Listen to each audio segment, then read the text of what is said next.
My name is Mary. I am 42 years old. I live in a small house in a quiet town.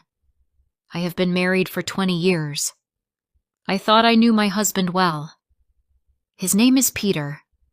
We have 2 children. They are teenagers now. They spend most of their time with friends. So often, it is just me and my husband in the house. Peter is a very lazy man. He likes to sit on the couch all day. He watches TV, drinks soda, and sometimes sleeps. He never helps me with the house. He does not cook. He does not clean. He does not shop. When I ask for help, he says, "I am tired. Leave me alone." It makes me sad and angry. Sometimes I call him lazy to his face. But he just laughs and goes back to the TV. My dear friend, before I tell you more, I ask you to please subscribe, like, and share this story. Comment if you also want to learn English with real emotional stories. Your support helps me a lot. When I was young, I dreamed about a happy marriage.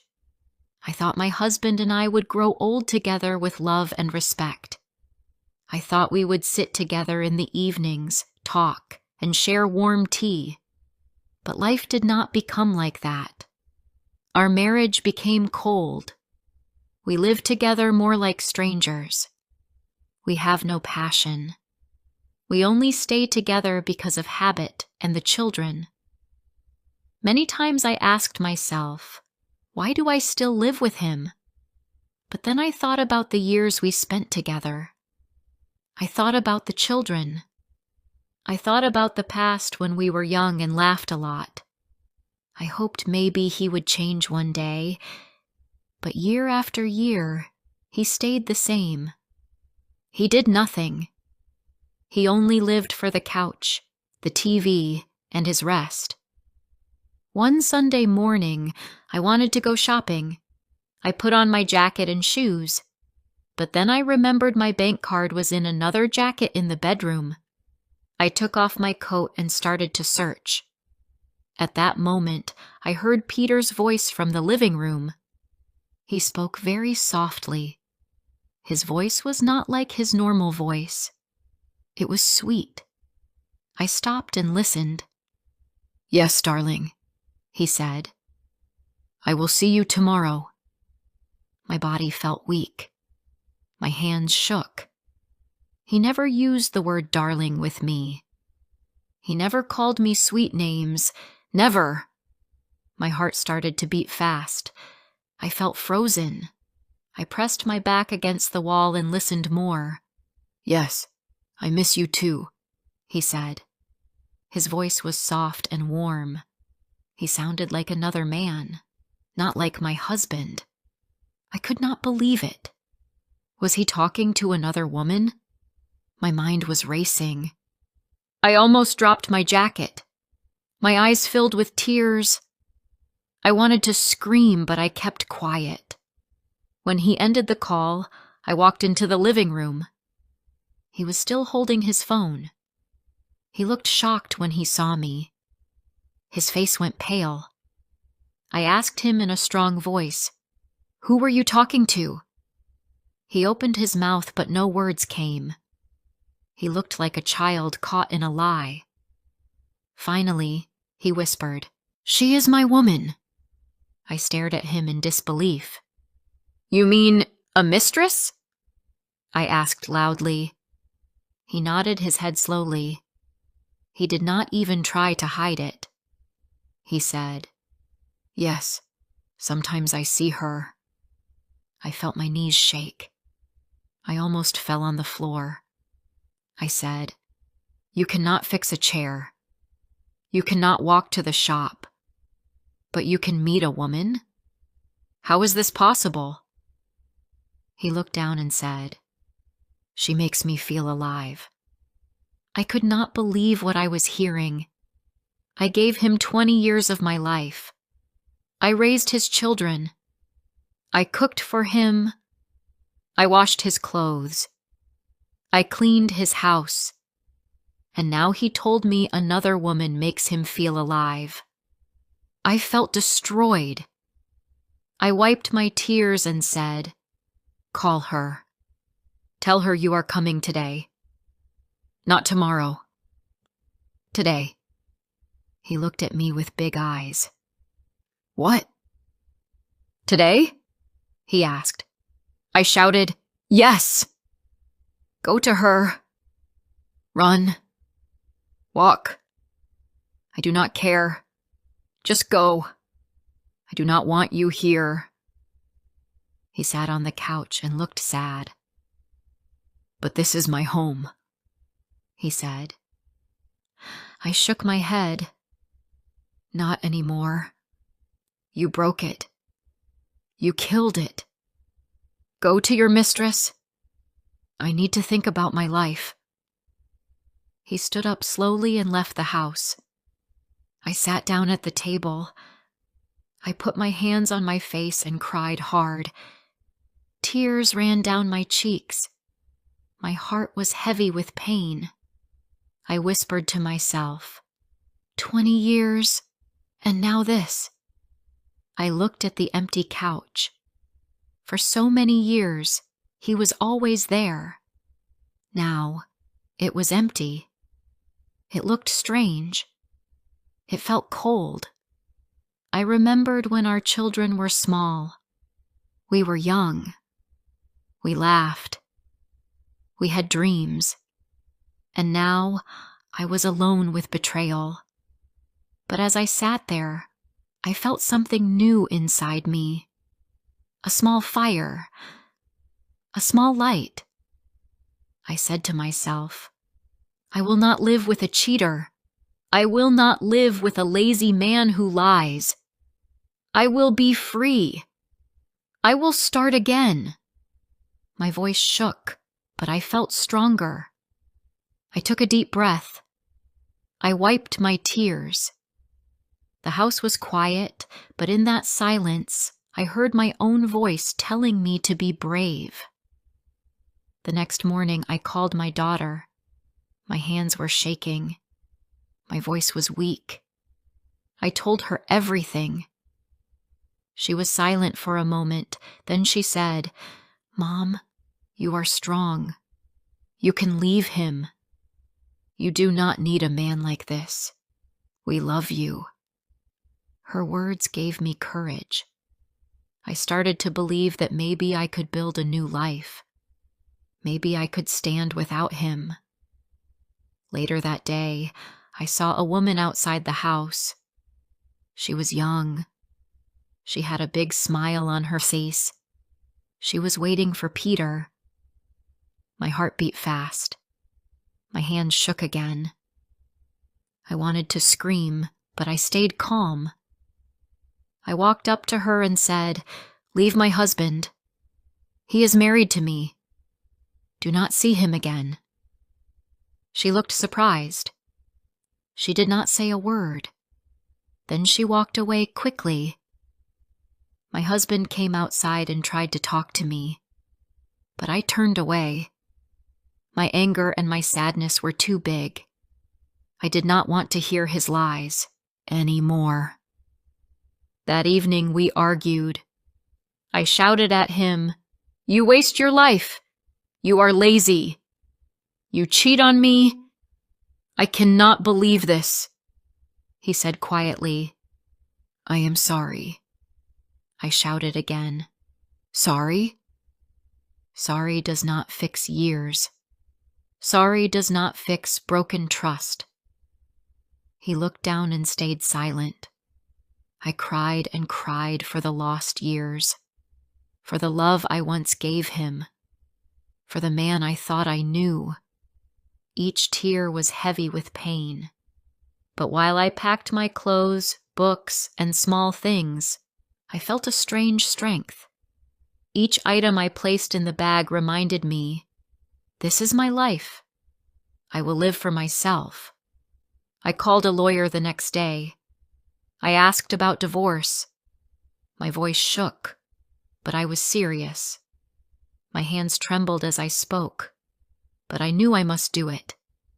At night I cried again, but this time the tears were different. They were not only tears of pain, they were also tears of freedom. The next morning, I woke up early. The bed felt cold and empty. For many years, Peter always slept next to me. But now he was gone. I looked at his side of the bed. The pillow was still there. The blanket was on the floor. I touched the pillow. It was cold. I sat for a long time in silence. Then I stood up and went to the kitchen. I made tea for myself. I sat at the small table and looked out the window. The street was quiet. Children were walking to school. A man was walking his dog. A car passed slowly. Life outside looked normal. But inside my house, nothing was normal. I felt lost. I felt alone. But I also felt something new. I felt a small piece of freedom. I could breathe without him. Later that day, Peter came back to the house. He opened the door and walked inside as if nothing happened. He looked tired. He sat on the couch again. I looked at him with anger. "Why are you here?" I asked. He said, "This is still my home."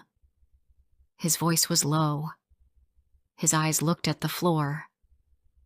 I said firmly, "Not anymore. You made your choice. You chose another woman. Go and live with her." He looked at me with a sad face. "I do not want to leave this house," he said. I shouted, "You already left me when you betrayed me.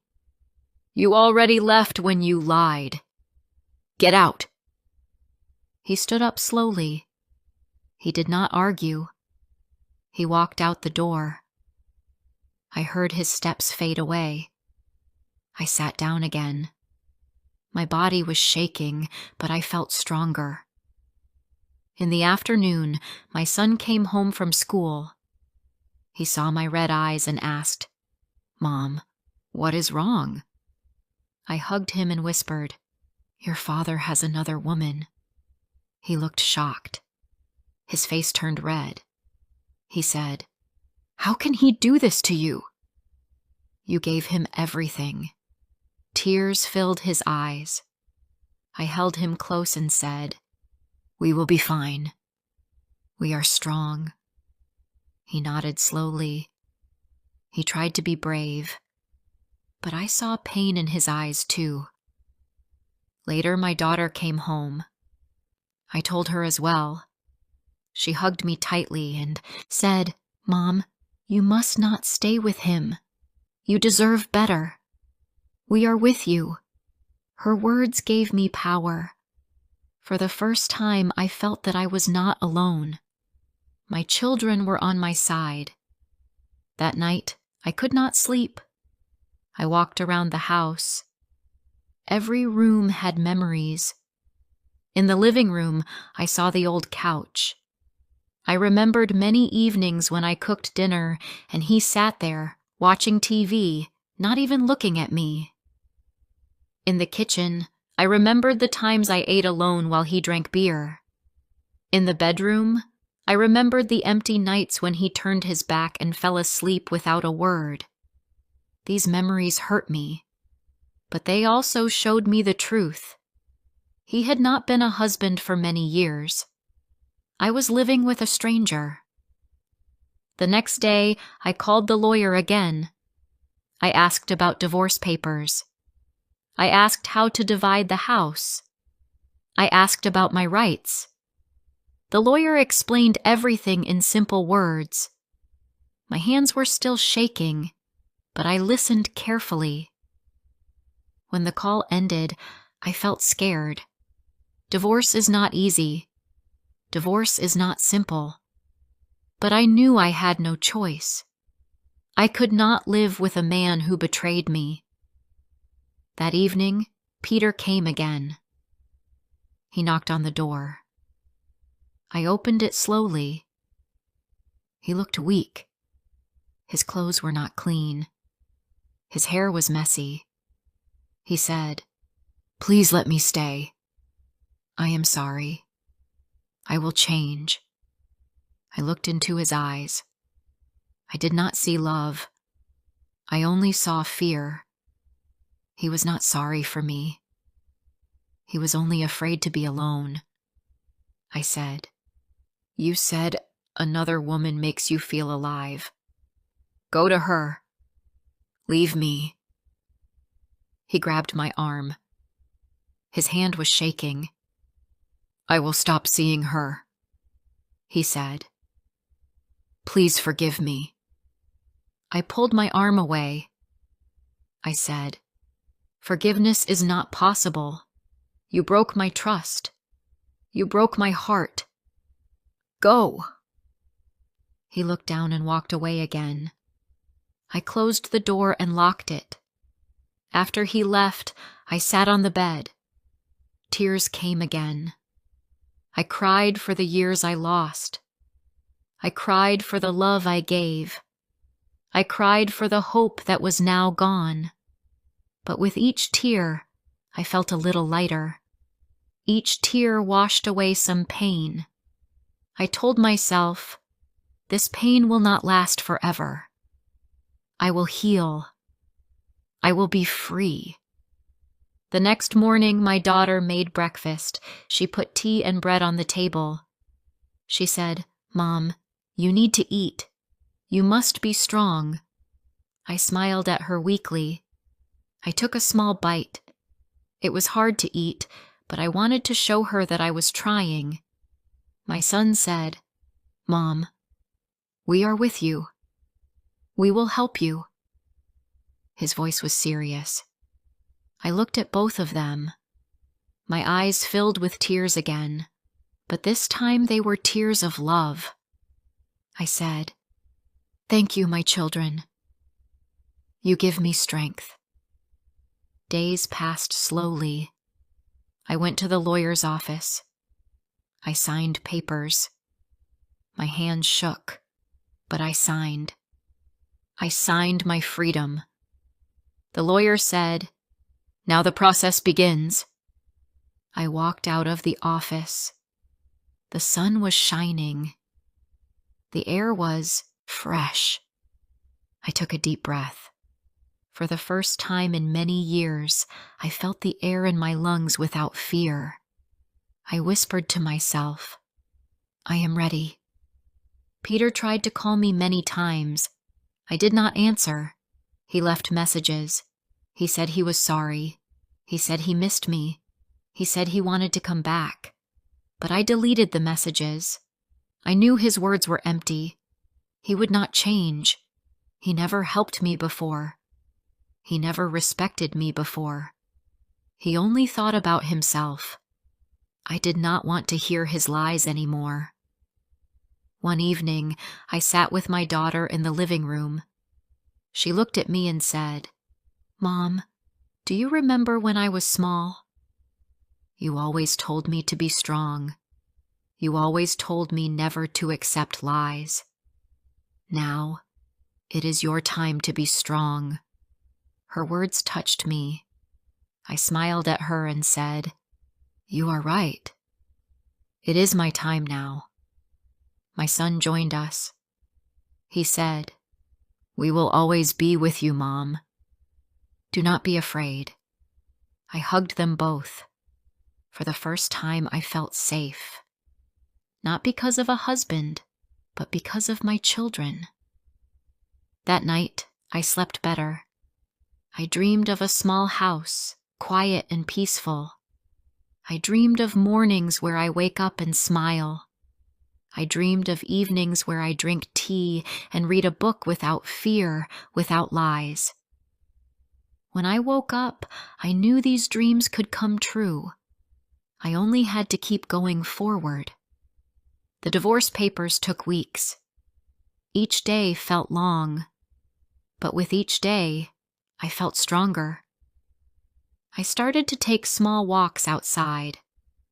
I met a neighbor and said hello. I looked at the flowers in the gardens. I watched children play in the street. These small things gave me peace. They reminded me that life goes on.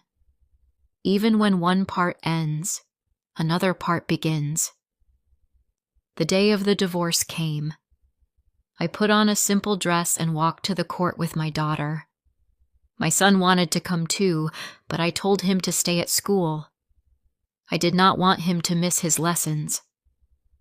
My daughter held my hand as we walked. My heart was beating fast. I was nervous, but I also felt strong. I wanted to end this chapter of my life. When we entered the court, Peter was already there. He looked older than before. His face was tired. His eyes were dark. He looked at me, but I turned my face away. I did not want to see him. I did not want to hear his words. The judge asked simple questions. I answered clearly. My voice was calm. Peter spoke too, but his voice was weak. In less than 1 hour, it was finished. The judge said, "The marriage is ended." I felt a heavy weight leave my shoulders. I took a deep breath. My daughter squeezed my hand and whispered, "It is over, Mom." Tears filled my eyes, but they were not only tears of pain. They were also tears of freedom. When we came back home, the house felt different. It was the same walls, the same furniture, but it was no longer a prison. It was mine. For the first time in many years, I felt safe in my own home. I walked from room to room. I touched the walls. I opened the windows. Fresh air came inside. The air felt new. I whispered, "This is my life now." The first days after the divorce were hard. At night, the silence was heavy. I sometimes missed the sound of another person in the house. I sometimes felt lonely. But I told myself, being alone is better than living with lies. Each day I grew stronger. I cooked for myself and the children. I cleaned the house with music. I drank tea in the evenings. Small things gave me peace. One evening, I sat with my children at the table. We laughed at small jokes. We shared stories about the day. My son said, "Mom, you smile more now." My daughter added, "Yes, you look free." I looked at them with love. "It is because of you," I said softly. "You gave me strength when I was weak. You helped me stand." They smiled back at me. In that moment, I knew I had made the right choice. Leaving Peter was not the end. It was a new beginning. Weeks passed. Peter tried to call again, but I blocked his number. I did not want his voice in my life. Once, I saw him on the street. He looked thin and tired. He tried to wave at me. I looked straight ahead and walked away. I felt no anger, no hate. I only felt distance. He was part of my past. I did not want him in my present or my future. Slowly, I started to do new things. I went for long walks in the park. I watched families and children play. I listened to the birds sing. I felt calm. Sometimes I sat on a bench and just watched the world. It felt good to sit without waiting for a lazy husband to move or speak. I could sit for myself. I could enjoy the quiet. I also began to talk more with my neighbors. Before, I was always too tired, too busy, or too sad. Now, I had more time. A woman next door invited me for tea. We sat in her kitchen and talked. She shared her life with me, and I shared mine with her. It felt good to have someone to listen. I was not alone anymore. One night, I sat by the window with tea in my hand. The sky was full of stars. I remembered the old days when I used to dream with Peter about the future. Those dreams were gone now, but I did not feel broken. I felt calm.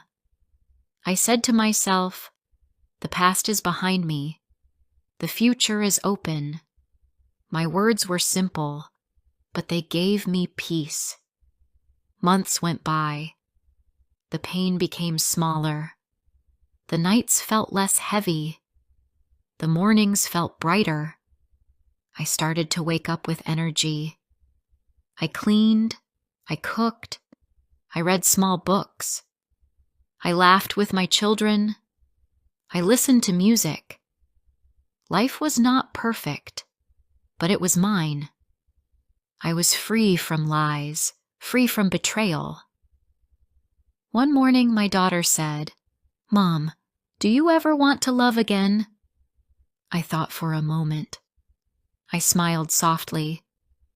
"Maybe one day," I said. "But now, I want to love myself first." She nodded and hugged me. My son smiled and said, "That is the best answer." I laughed with them. I knew that real love starts with self-respect. On the anniversary of my divorce, I lit a small candle. I placed it on the table and sat with my children. We had tea and simple bread. I looked at the candle flame and said, "This light is for a new life. This light is for hope." My children smiled. They held my hands. We sat together in peace. I felt warm. I felt strong. I felt free. That night before I went to bed, I looked in the mirror. I saw a woman with tired eyes, but also with a strong heart. I saw a woman who had suffered but did not give up. I saw myself. I whispered, "I will be fine." And for the first time in many years, I truly believed it.